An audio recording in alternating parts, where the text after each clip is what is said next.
Bonjour, et ben ça y est, on se retrouve pour une nouvelle vidéo. On espère que vous avez passé un agréable week-end et puis début de semaine. Alors cette semaine, on va vous raconter notre traversée de la Transylvanie, qui est la région qui se trouve juste en dessous de Maramuresh et qui est complètement différente. Et qui est énorme. C'est vraiment un département énorme en Roumanie, mais vraiment énorme. Hein. Ça tient quasiment la moitié du pays, quoi. Quand même pas. Pas loin. Pas loin. Quand on voit au centre, là, toute la Transylvanie, c'est énorme. Il est un peu du sud. Un peu. Donc voilà. Et si vous voulez, ben écoutez, on va vous raconter cette histoire de la Transylvanie parce que du coup, on a eu vraiment l'impression de passer dans un autre pays parce que ça avait rien à voir avec le Maramuresh. Déjà au niveau des maisons, à la place de bois et de pierre, on a retrouvé des maisons qui étaient tout à fait très colorées, mais ça passait du vert au bleu, au orange, au rouge, au rose. Les maisons sont très colorées. Les routes, du coup, on a vu de moins en moins quelques charrettes encore, mais plus on s'avançait, de moins en moins de charrettes et beaucoup plus de voitures. Qui roule très vite, hein, d'ailleurs. Hein. Ça roule très vite. Nos amis les Roumains, ils cartonnent en bagnole. Ils cartonnent. C'est un truc. Moi, ils me font délirer, en fait. On roule, je suis à 5, c'est limité à 50 dans les villages. Je roule à 50 et les mecs, ils me doublent à 80.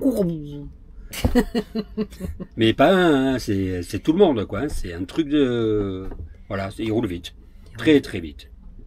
Par contre, ils sont très respectueux de la priorité au passage piéton. Ah oui. Ça. Alors là, même en ville, en grande et grosse ville, ça, ils s'arrêtent net. Là, ils sont comme à Monaco. Pour ceux qui ont été à Monaco, vous mettez un pied sur le passage piéton ou même le fait de montrer qu'on y va, les voitures s'arrêtent. En Roumanie, c'est pareil. Là par contre, ça, on peut pas leur enlever. Tout à fait.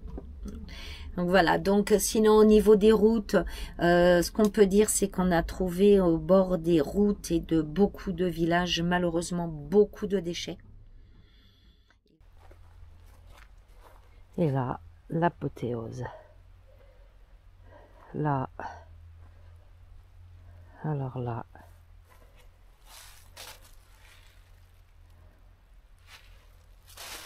déchets. Il y a ouais, le service de ramassage des ordures ménagères doit pas être très efficace en fait. Hein. D'ailleurs, on a vu un camion de poubelle. On en a vu un. Et là, oui, c'est dommage, on n'a pas pu le filmer. En fait, c'était un... C'est vrai, on a vu un camion. On a vu un camion mais de poubelle. Un camion, hein, avec 2 portes à l'arrière. Et les gars, ils rentraient et puis calaient à l'intérieur proprement, hein, mais ils calaient les... à la main, comme ça, ils prenaient les poubelles des gens et ils les calaient à l'intérieur comme ça. Les gens posent leurs poubelles sur le bord du trottoir et voilà. Donc, il n'y a pas de service de poubelle comme chez nous et donc c'est très compliqué. Nous, on n'a pas vraiment vu, quoi, mais en tout cas, de ce on s'est aperçu... voilà, c'est quand même limité le service. On n'a pas trouvé de poubelle pour tout le monde. Non. Collectif, voilà. On n'a pas trouvé de poubelle collective depuis 5 semaines qu'on est en Roumanie. Nous n'avons pas trouvé de poubelle. Et d'ailleurs, quand on en voit une poubelle. Donc c'est vrai, et il y a des déchets énormément. Les gens jettent facilement dans la nature. On a trouvé beaucoup d'ordures un petit peu de partout, ce qui est bien dommage. Et donc on a continué notre route et bien sûr, vu qu'on s'est retrouvé avec beaucoup de voitures et on a commencé à traverser les premières villes, on s'est retrouvé dans les bouchons. Nos premiers bouchons depuis X temps. D'ailleurs, c'est là un fameux bouchon qui nous a permis de voir l'ours. Donc, si vous n'avez toujours pas vu la vidéo avec l'ours, on vous laisse donc le lien et vous pourrez voir où on a vu l'ours et voilà. Donc, on a continué notre route. Ouais, en direction de Brassov. Vas-y, je te laisse planifier le Brassov. Donc, ça a été assez rapide, donc du coup, je vais parler. Hein. Donc, on a été à Brassov, en fait, bon, c'était notre direction. Et c'était le seul endroit, parce que ça aussi on galère un peu quand même, pour trouver des machines à laver. Et donc à Brassov, il y en avait une. Donc on s'est dirigé à Brassov pour aller faire notre machine à laver. Ça n'a pas été sans mal. Ça n'a pas été sans mal. Point de vue parking, alors en Roumanie, c'est simple, les parkings, ça n'existe pas. Il n'y a pas.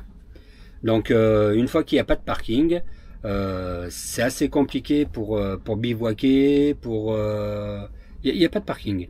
Donc on a fait beaucoup des parkings Lidl, c'est les seuls endroits où il y a des parkings en fait. Les Lidl. Ils en ont à revendre des Lidl, je crois qu'il y en a 300... On avait regardé 300, ouais, je sais plus combien de Lidl en Roumanie. Et c'est le seul endroit en fait où il y a des parkings. Donc on a passé plusieurs nuits en parking Lidl. C'est assez bruyant, mais quand on n'a rien, c'est pas mal. Sans vouloir faire de la pub à Lidl. Sans faire de la pub. En France, on n'y va pas. On ne touche rien. Hein, ouais. On n'est pas sponsorisé par Lidl. Non, non. Mais voilà, Lidl nous a rendu bien service. Les parkings nous ont rendu bien service. Donc après Brassov, eh ben, on a repris la route. Pas grand-chose parce qu'on est allé du coup en direction de Bran. Bran, c'est à 30 km de Brassov et c'est un petit village en altitude, vraiment un petit village mignon.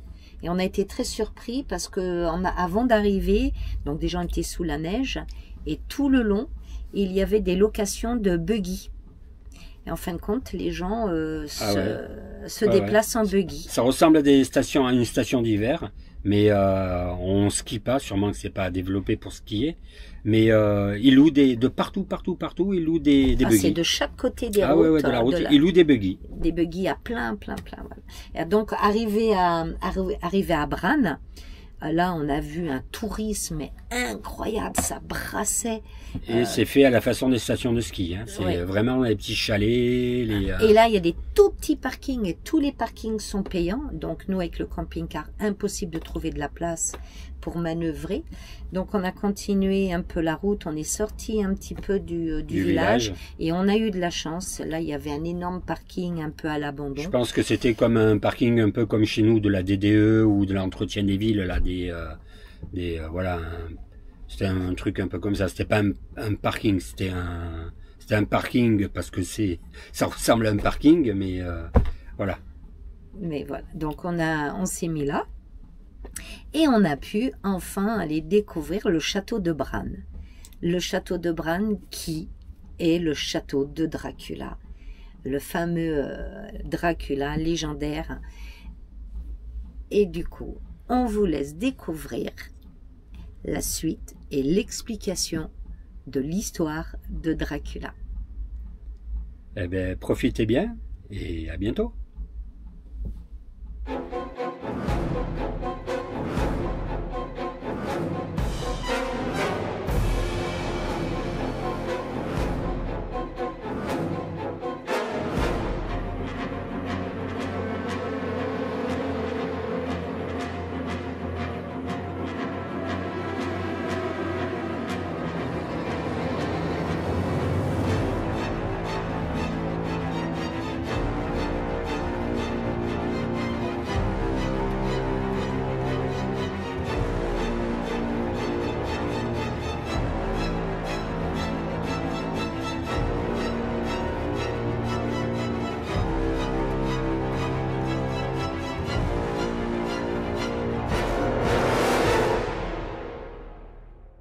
Qui est Dracula? Qui se cache derrière ce personnage? Connaissez-vous l'histoire? Non? Alors, écoutez. Le château de Bran reste en possession de la famille royale durant 27 ans, la famille Habsbourg. La reine Marie a été attirée par ce lieu médiéval.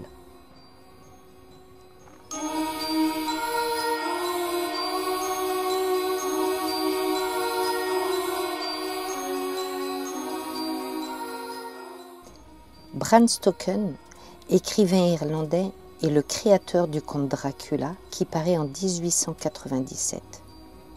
Il travaille 10 ans sur Dracula, surnom pris au prince de Valachie en Roumanie. Mais nous y reviendrons un petit peu plus tard.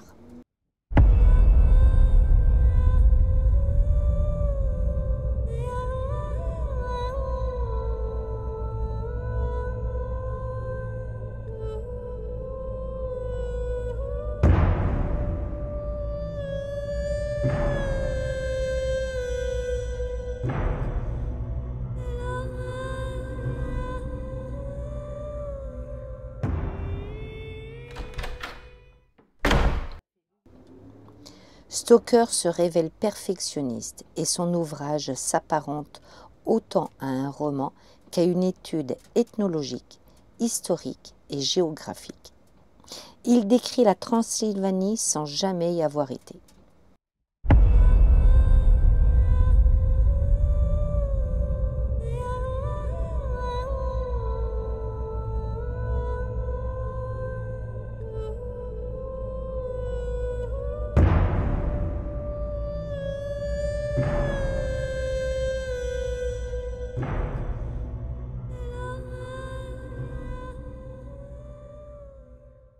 Dans son roman, le château de Dracula qu'il décrit se trouve dans une autre région de Transylvanie, au col de Borgo.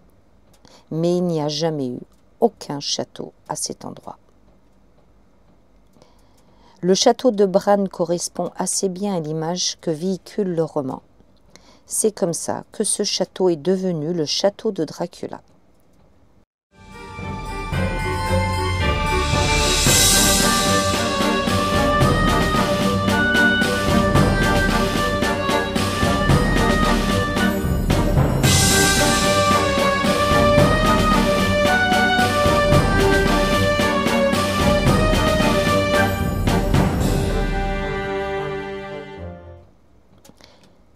Quant aux sources d'inspiration pour son personnage de vampire légendaire, qui était déjà né au milieu du XVIIIe siècle, c'est le prince Vlad III Basarab, surnommé en Roumanie Vlad l'Empaleur au XVe siècle, qui fut repris par l'écrivain Bram Stoker.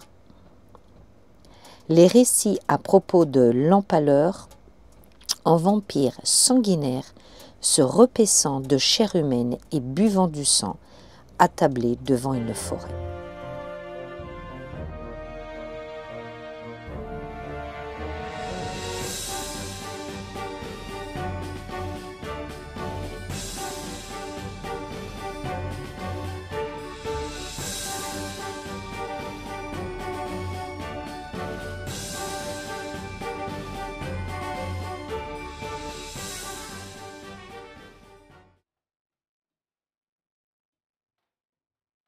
Les récits affirment aussi qu'il aurait systématiquement fait écorcher, bouillir, décapiter, aveugler, étrangler, pendre, brûler, frire, clouer, enterrer vivant, mutiler atrocement et bien sûr empaler tous ses contradicteurs.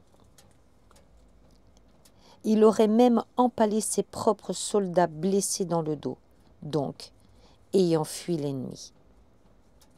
Des scènes terrifiantes qui ont inspiré l'écrivain Stoker.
Eh bien, ça y est, cette vidéo touche à sa fin. J'espère que vous avez appris un petit peu plus sur le comte Dracula, ce personnage si légendaire.